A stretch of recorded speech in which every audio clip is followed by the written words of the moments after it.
our go-to guys to get an honest, objective opinion on the whole topic of climate change here. Where does that money go? Well, ultimately, John, it goes to alternative energy groups and companies like wind turbines and solar power and things like that. Because, you have to think about where does the money go? That's a really good question. If you have cap and trade, which is, of course, what they're bringing in on Ontario, they usually started out by giving away credits. They call them carbon credits. They're really carbon dioxide credits. It's part of the propaganda to make people think it's controlling pollution, whereas in fact it's simply trying to control carbon dioxide. Well, it's depriving plants of their livelihood. Oh, yeah. Trees live off of that. Anyway, go ahead. Well, the way it works, and this is interesting because in England, they had a circumstance where they distributed too many credits to oil companies and not enough credits. Oh, hey, okay, now hold it. Distribute credits. What are those credits? That's just numbers on a paper, isn't it? That's right. It's the right to produce carbon dioxide in your business. And hold it. A carbon credit means so they can. Wow. Yeah. So what happens is in England, they distributed too many credits to the oil companies, not enough to the schools. So the schools ended up having to buy credits from the oil companies. This is part of the trade part of cap and trade. And so you ended up So with actual money is being transacted here? Yeah, well, if you don't have enough, quote, carbon credits to actually carry out your business, operate your school or your hospital or whatever it is, then you have to look around and find somebody who has more credits than they need. And it turns out they gave too many credits to oil companies in England. And so England had a circumstance where the oil companies were getting money from the schools and hospitals because the schools and hospitals didn't get enough credits. So you can see that right away at the very beginning, when they give credits away, and they do give some away, some of them are auctioned. Yeah, but who's got the authority to do that? Well, the government just does it. They basically decide who gets the credits and who doesn't. So it's an arbitrary thing by governments, not by some like a para-government, para-national organization that's above governments. Yeah, that's right. And you have to, what they're saying basically is trust us to give away or to auction off, because in some cases you can just buy credits at the beginning if you know that you're going to need more. You have to trust us to distribute the credits properly in the first case. And then once every organization, schools, hospitals, oil companies, all these people have their credits, then some will find they don't have enough credits. They want to continue operating their school, and they just simply, they don't want to turn the temperature down to... So you're telling me the government can fine a school if it's using more energy than it should because it doesn't have enough credits? Well, what happened in England is the schools found they didn't have enough credits, so they had to go to oil companies who had too many, and they had to spend millions of dollars buying carbon dioxide credits from the oil companies. You're saying the Ministry of Education in England had to spend millions of dollars buying from oil companies just to keep the heat on. That's right. Because why is it this insanity? Why is it not being exposed more? Well, it's because left-wing media, and that's most of them, certainly in Canada. Canada's terrible that way.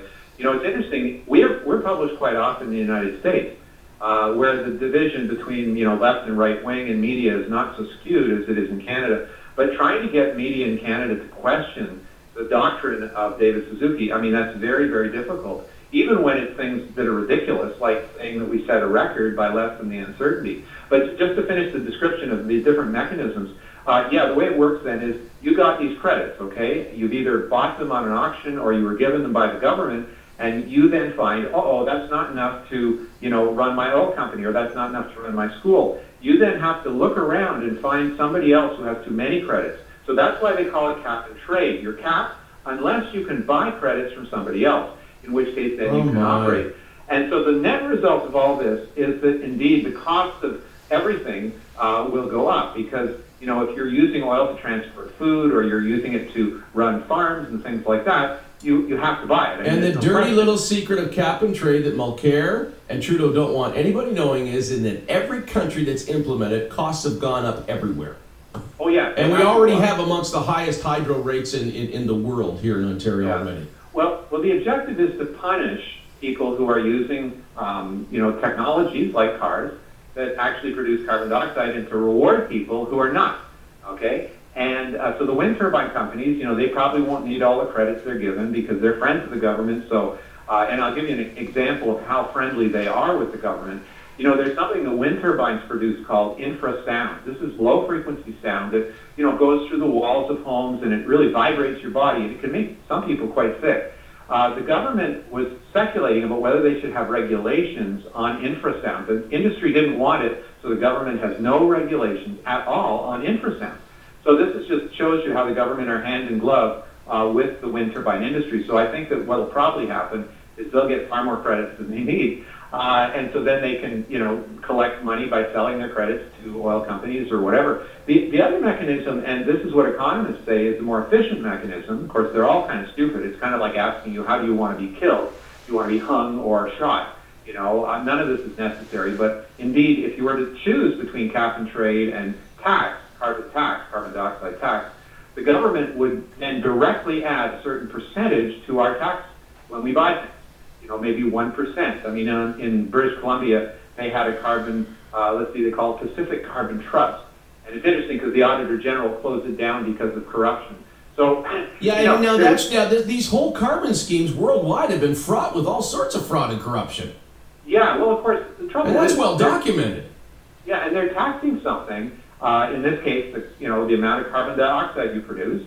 That would be taxed, and you pay a certain percentage more for your goods, whether you're buying groceries, because of course they have to get the groceries to the store, they have to farm them, they have to buy oil. So anybody who's using carbon dioxide producing energy sources will rise their prices, and so the consumer ultimately will see it. They'll see those price rises all across the board. And it's interesting, in the United States, the Clean Power Plan is a preview of what we're going to see in Canada, because Canada is following the U.S. almost exactly on all of this carbon dioxide stuff.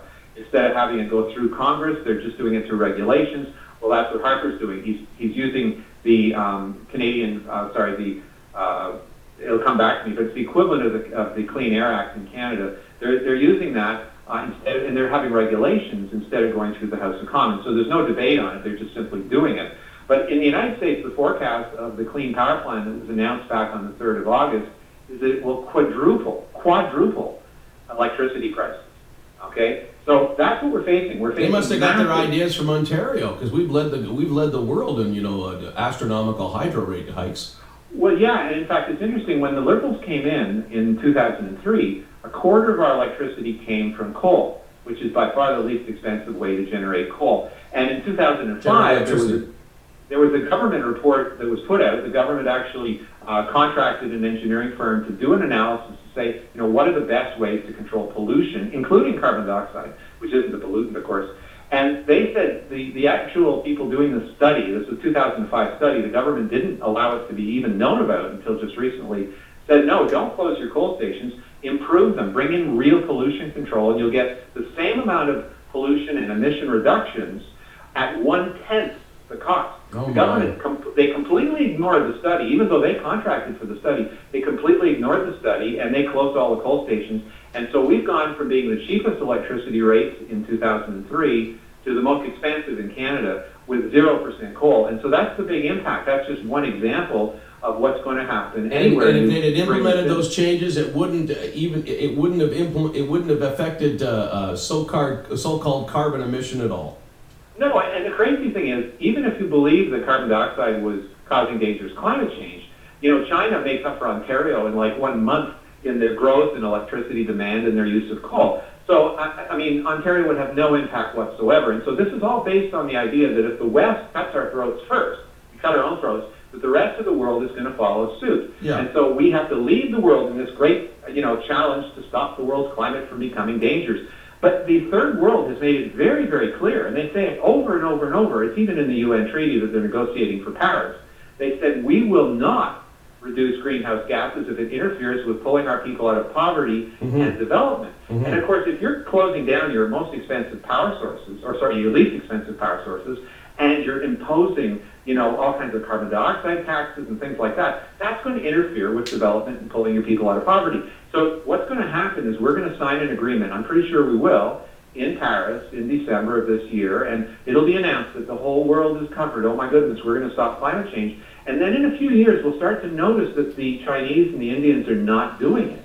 And they'll say, yeah, it says right here we don't have to if it interferes with our development and poverty alleviation.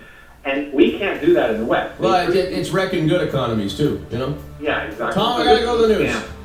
It's a scam. Thanks for calling in. Always good to have you on. Right back after the news on Late Night Counsell. If you're on hold, you're getting on the air.